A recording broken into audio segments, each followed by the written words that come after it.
Oh, you're lovelier than I remembered you. Have we met before? The audience looks familiar. A strange sensation. Say, I have to explain something about this show, and I'll try to explain it very quickly. This show is being seen at home after one... this is out of sequence. That's the phrase I'm looking for. In other words, this show is seen after a show that I'm going to tape later today, one that I haven't taped yet. So when you are seeing this show now, you've already seen a show that I did earlier in which I may have referred to this show even though I hadn't done it.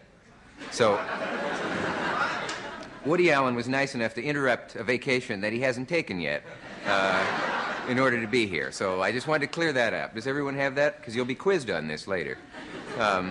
This will also necessitate your laughing before jokes are told in order to put the time back together. Are we all set now? It's a funny feeling. I don't want to waste any time out here because there's so much to Woody Allen that you might not suspect, because I know every intimate side of him. And it was funny, years ago I used to write introductions, or intros as we call them, for Woody when he would appear on shows that I was writing for, the old Tonight shows and other shows that I was writing for. I would have to write a funny line for the star for Woody. I remember once I wrote one and introduced him by saying that once again he did not make the best dressed list. He was edged out by the rest of the country. And this went very nicely.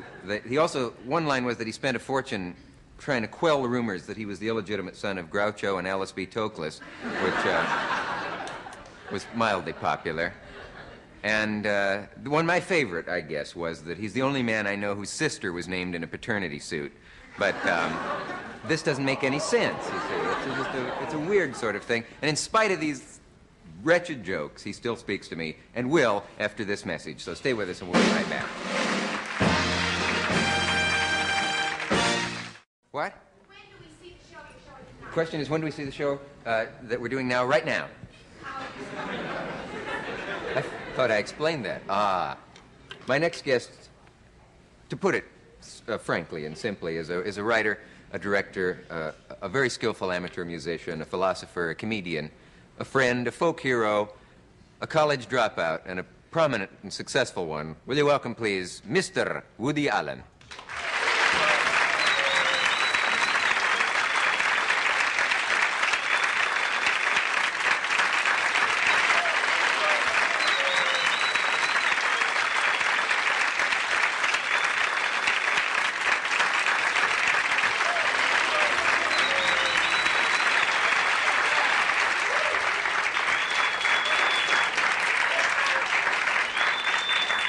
Thank you. Can I read this Your thing? own flower. Yes.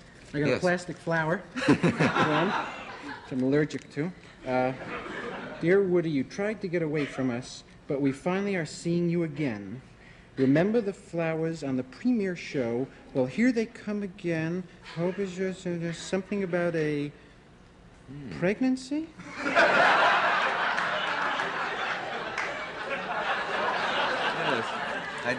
Thank you. I'm really flattered. I'm going to hold this. Oh, pardon me? Oh, you're down there. I'm looking up and... Oh, it's two girls? That's right. I remember you. It's nice to see you again. That's right. These girls have followed my career through its cataclysmic climb and have given me all sorts of good You things. go way back with them? This is real nice, this little plastic flower. The price tag's still on it, however. It says, it's true, it says 10 cents on the flower, which is nice, because the money's not important. I thought, next time I'd like a Buick. I'm going to sit now. Can I interest you in a chair? Oh, you've broken your flower. Yeah, I know, I've deflowered the girl's flower. Exactly what you did. I'm gonna hold on to this and fondle it during the show to keep me from getting too excited. Is this typical?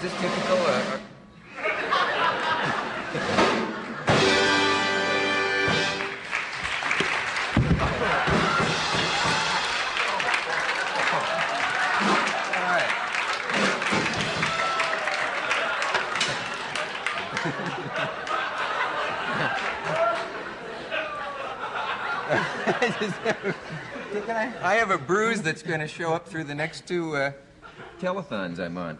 All right, well, keep your pants on. Oh, that hurt. But you say, is that a typical thing? I mean, to have people following you like that? I suppose with the movie playing everywhere of yours and all, you have people mobbing you on the streets and at the stage doors? And More, I'm known more now than I was, Yeah. but I'm not recognized as much, which is, I know that sounds paradoxical, but like I'll go someplace and people, I was at Bloomingdale's buying some things, and the woman waited on me, and she made a big fuss over me and said, "Oh, I see you on television." Then when I leave, she said to me, "It was nice serving you, Mr. Herman." And what happens is, this is true, people call me Mr. Herman because of Woody Herman, the clarinet player and the musician. And they frequently say Mr. Herman, and occasionally it's really humiliating when they'll say to me, "It was nice serving you, Mr. Woodpecker." There's no way you can get out of that. I mean, you have to just pretend you are that person or that Yes, bird I just or take it whatever, easy and try I... not to embarrass them about it. What did you have for breakfast? Today? Yeah, this is going to be a deep probing interview, and I want to know what exactly you had for breakfast. A large OJ, which I made myself, an orange juice, 8 ounces. yeah. Some vitamin C, vitamin E, a Theragram multivitamin, some roast pork fuyang on a bed of lettuce, and I had some Really? white bread that I soak in warm water all the time because I like it. It's easier to chew. And I had an English muffin ladled with honey and myrrh on it, and It's and I had making some my hot mouth cocoa and some rum, and you baste it on the edges, and then I had some more Italian food and some linguine, and yes, to get the day off to a nice light start. Yes, yes. Did they carry you here as a result of this? You know, I really know that you are concerned about your diet and all. I I'm a health remember you food once addict. bought a book on cholesterol. We were wandering on an avenue in Hollywood once, and bought a book on cholesterol. Do you count your cholesterol? Do you worry about the pork fuyang? I do. I worry about dying from something, from anything, but cholesterol. I would not like to die. I don't want to die from a heart attack. You know what I mean? Yeah. I will accept any other kind of death, but I don't want to keel over in mid-sentence, you know, or die as I'm speaking to you now, for instance. You know, I don't Yeah. like to die on a late-night show.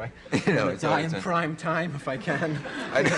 I used to think of during a comedy act on stage in a nightclub, where you do die in the other sense often. That would be probably the most ludicrous way to go.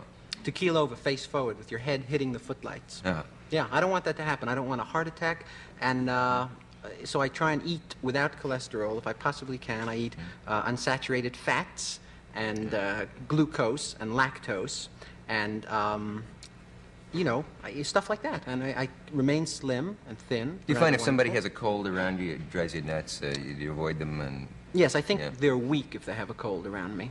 yeah. Because I, That was like- yeah, I do. Because I don't, you know, I don't like to, I don't think I can take disease. I'm not one, you know, I don't like to be sneezed on by people. I once did an entire interview with Marlo Thomas, who had a cold on the show, and I had some notes, and I held them like this throughout the entire interview. And to this day, she doesn't know what I look like. It's a curious right. thing.